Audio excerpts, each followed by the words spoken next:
नमस्कार. चंद्र राशीप्रमाणे मिथुन राशीच्या व्यक्तींना जानेवारी 2025 या महिन्यासाठी मी आता मार्गदर्शन करणार. मिथुन राशीच्या व्यक्तींनी लक्षात घ्यावं की या महिन्याचा पहिला पंधरवडा आहे तो त्यांना जास्त अनुकूल आहे आणि तुलनात्मक दृष्ट्या उत्तरार्ध जो आहे तो कमी प्रमाणात त्यांना फेवरेबल आहे असं म्हणता येईल. म्हणून जास्तीत जास्त स्वतःची कामं किंवा स्वतःच्या जबाबदाऱ्या पहिल्या पंधरवड्यात पूर्ण करण्याकडे तुमचा कल असू द्या.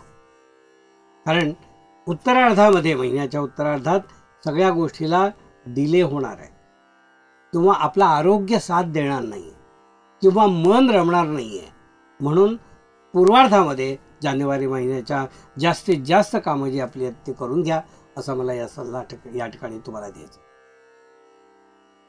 उत्तरार्धामध्ये आपल्याला स्वतःला असं वाटेल की आपल्याला कोणी मदत करत नाही आहे, आपल्याकडे कोणाचं लक्ष नाही आहे, अशा प्रकारे एक स्वतःला एक गिल्टी किंवा कॉम्प्लेक्स निर्माण होईल असं या ठिकाणी दिसून होतं उत्तरार्धामध्ये.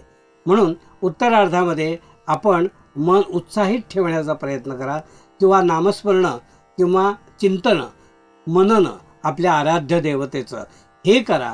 म्हणजे तुम्हाला यातून पुन्हा एकदा आनंद तो जरी वाईट ग्रहमान असलं तरी सुद्धा साध्य करता येईल असं मला या ठिकाणी सांगायचं. मन आणि शरीर दोन्ही जेव्हा आपलं एकमेकांना साथ देत नाही तेव्हा मनुष्य काय होतो, खट्टू होतो किंवा दुःखी होतो मानसिकरित्या. मग त्या जबाबदाऱ्या त्याला डोक्यावर ओझं वाटायला लागतात असं होतं. म्हणून आपण थोडीशी सावधगिरी उत्तरार्धामध्ये अवश्य बाळगा. म्हणजे तुम्हाला चिंता करायचं काही कारण नाही. आपल्या प्रकृतीबद्दल मी सांगितलं आहे, मानसिक अवस्थेबद्दल सांगितलं आहे. आता आपण वळूया आपल्या उद्योगाकडे. तर ह्या महिन्यामध्ये आपल्याला उद्योग आपण करताच आहात पण त्या उद्योगातून योग्य मोबदला थोडासा जास्तच मिळेल. म्हणजे योग्य मोबदला मिळणं हा तुमचा हक्क आहे पण त्याच्यापेक्षा जास्त काहीतरी मिळणे हे आपलं भाग्य आहे. तर भाग्याने अशा काही गोष्टी तुम्हाला या महिन्याच्या या महिन्याभरात मिळू शकतात. तर त्यावेळेला आपण आनंदित राहा आणि जे पैसे मिळाले आहेत आपल्याला त्याचे योग्य नियोजन आपण करा असाच सल्ला मी या ठिकाणी तुम्हाला देईन. गुंतवणूक करताना फसवले जाणार नाही याची प्रथम काळजी घ्या. कारण काही गोष्टी अशा दिसून येत आहेत की आत्ता सगळं गुढीगुढी दिसेल पण अजून 4 महिन्याने तुम्हाला वाटेल की अरे आपण फसलो. म्हणून गुंतवणूक करताना जास्त पैशाची गुंतवणूक जी करायची असेल त्यावेळेला सावध राहा आणि पटकन अशी न विचार करता कुठली गुंतवणूक करू नका असाच सल्ला मी या ठिकाणी तुम्हाला देईन.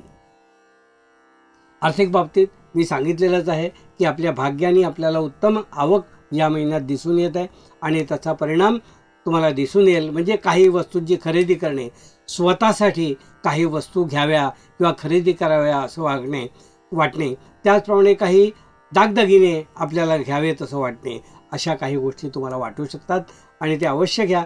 त्यामध्ये काही हरकत दिसत नाही आहे पण आपल्या आरोग्याला सांभाळून सगळ्या गोष्टी करा एवढंच मला या ठिकाणी सांगायचं. शिक्षण घेणारी जी मुलं आहेत किंवा उच्च शिक्षण घेणारी मुलं जी आहेत त्यांना या महिन्यामध्ये चांगलं यश दिसून येत आहे. म्हणजे प्रयत्न करणे आणि प्रयत्नाला चांगलं यश मिळणे या दोन्ही गोष्टी जेव्हा एकत्रितरित्या होतात तेव्हा प्रयत्न करण्यामागे आपला उत्साह वाढतो, आणखीन प्रयत्न करावे असं वाटतं. तर असंच काहीसा हा महिना तुमच्यासाठी दिसून येतो. प्रयत्नाला जे यश मिळेल त्या यशाने तुम्ही उत्साहित व्हाल आणि अजून प्रयत्न कराल. त्यामुळे विद्यार्थ्यांना हा महिना खूप चांगला आहे असं म्हणता येईल आणि त्याचा योग्य मोबदला आणि मार्क्स त्यांच्या दृष्टीने त्यांना योग्य ते मिळतील.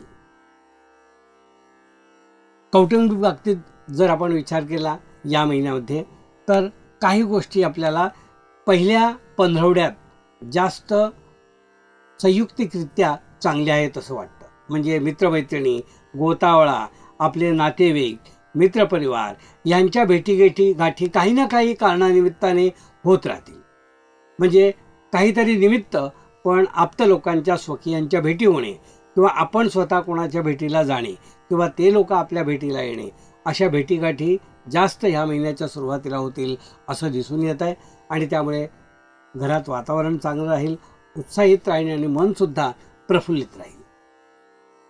आपलं जुनं येणं काही वर्षांपूर्वीचं किंवा काही महिन्यांपूर्वीचं ते अचानक ह्या महिन्यात तुम्हाला मिळण्याची शक्यता दिसून येते.